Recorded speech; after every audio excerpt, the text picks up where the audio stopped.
Sometimes these things happen in MMA. For the week of August 22nd through 28th, here we go, here you have it. This past weekend's UFC Fight Night 74 main event ended in a bit of awkward fashion. Max Holloway got the victory, but it was due to a torn esophagus by Charles Oliveira. He was forced to call it quits in the very first round. Two fighters retired this week after being victorious at UFC Fight Night 74. Frankie Perez announced his retirement in his post-fight speech, and on UFC Tonight, it was announced that Canadian Jordan Meehan was hanging up the gloves as well.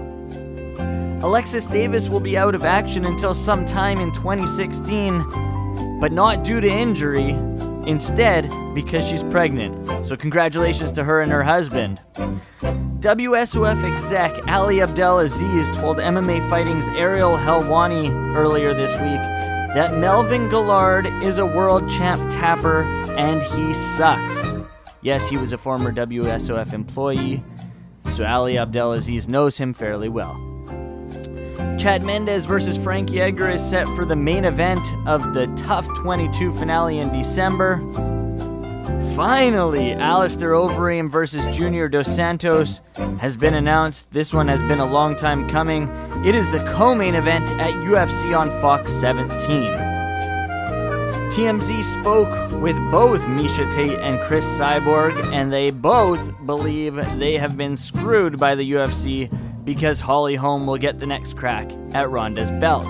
Now, in an interview on the Joe Rogan Experience, UFC Vice President of Health and Performance, Jeff Nowitzki, the same guy that took Balco down, said that UFC fighters must deal location at all times or they will face consequences. This is crazy. Talk about some sort of CIA stuff going on here. Let's get right into fight announcements. Thiago Alves versus Benson Henderson is official for UFC Fight Night Korea.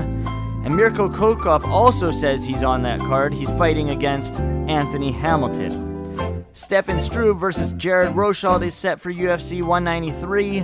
Nate Diaz finally gets back inside the octagon against Michael Johnson in a pivotal lightweight match at UFC on Fox 17. And finally, Brandon Vera returns to the One Championship cage to take on Chai Lewis Perry at One Championship 35. That does it for this edition of Sometimes These Things Happen in MMA.